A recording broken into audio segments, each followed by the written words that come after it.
చేపట్టినటువంటి నా సోదరుడు జాన్ వెస్లీకి ముందుగా కృతజ్ఞతలు తెలియజేసుకుంటూ మరి ఈ యొక్క కార్యక్రమానికి వేదికలో ఉన్నటువంటి అతిథుల మహారాజులందరికీ కూడా పేరు పేరున మరి శుభాకాంక్షలు కృతజ్ఞతలు తెలియజేసుకుంటాను సోదరుడు. కానీ నేను ఇప్పుడు లోపలికి వచ్చే టైంలో మరి పైన బోర్డు చూశాను, బయట దళిత క్రైస్తవ ఐక్య వేదిక అని. కానీ కొంచెం నాకు ఎక్కడో ఒక చిన్న బాధ కలిగింది. అదే ఇంట్లో కూడా మా ముస్లిమ్స్ కూడా కలిపితే దళిత క్రైస్తవ ముస్లింలు వేదికగా కూడా పెట్టుకుంటే మరి బాగుంటుంది కదా అని చెప్పేసి నేను అనుకోవడం జరిగింది. అది నా స్వార్థం, మరి ఏదో బాధ. కానీ ఒక విషయాన్ని చెప్పదలుచుకున్నాను వేదిక మీద ఉన్న పెద్దల సమక్షంలో.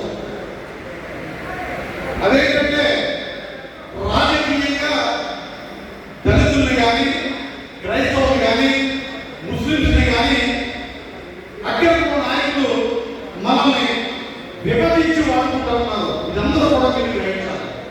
ఎందుకు చెప్తున్నానంటే ఈ విషయం, మనందరం ఒకే దాటి మీద ఒకే బాట మీద కట్టడిగా ఉండగలిగితే విజయం మనది.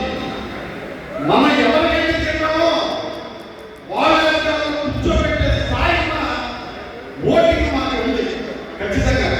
కానీ రాజకీయ నాయకులు అక్కడ వాళ్ళు ఏం చేస్తారంటే మరి మనందరం కూడా కలిసి ఉండకూడదు. కలిసి ఉంటే వాళ్ళ బలం తగ్గిపోతే మన బలం ఎక్కువైపోతున్న విషయంలో మనల్ని విడదీస్తూ పాలిస్తూ ఉన్నారు. కాబట్టి ఈ రోజు మనం ఎలా ఉన్నాం, అక్కడ కూడా ఎలా ఉన్నారు, ఇదంతా కూడా మీరు గ్రహించి మనందరం కూడా ఏకదాని మీద ఒకే మాట కింద మనం ఉండగలిగితే మనం చెప్పిందే శాసనం ఉందని చెప్పేసి మీ అందరికీ తెలియజేసుకుంటూ మరి వేదిక మీద రిటైర్ ఐఏఎస్ అధికారి అయినటువంటి విజయ్ కుమార్ గారు, అలాగే ఆయన దళితుల కోసం ఎంతో పోరాటం చేస్తూ ఉన్నారు. అదేవిధంగా మరో రాజకీయవేత్త మరి హర్ష్ కుమార్ గారు. ఎందుకంటే 2006 నుంచి కూడా నేను ఆయన చూస్తూనే ఉన్నాను. నేను ఉమ్మడి తూర్పుగోదావరి వర్కౌట్ అధ్యక్షుడిగా ఉన్నప్పటి నుంచి పరిచయం. ఎందుకంటే కోనసీమ సింహం అది హర్ష్ కుమార్ అంటే, కోనసీమ సింహం అది. మరి అలాంటి కూడా ఖచ్చితంగా మన వేదిక మీద రావడం మనందరికీ కూడా గర్వకారణం తెలియజేసుకుంటూ, అంటే ఇంకా ఎక్కువగా మాట్లాడేది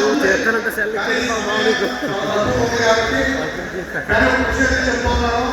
ఈ మధ్యకాలంలో మన చర్చిల మీద కానీ మసీదుల మీద కానీ అక్కడ కూడా నాయకులు దాడిని మనం చూస్తూనే ఉన్నాం. కానీ మనం వేదిక ఉన్నప్పుడు ఇలాంటి విషయాలన్నీ కూడా మీకు క్లుప్తంగా తెలియజేస్తానని తెలియజేసుకుంటూ మరి ఈ యొక్క అవకాశం ఇచ్చినటువంటి జాన్ వెస్లీకి మరొకసారి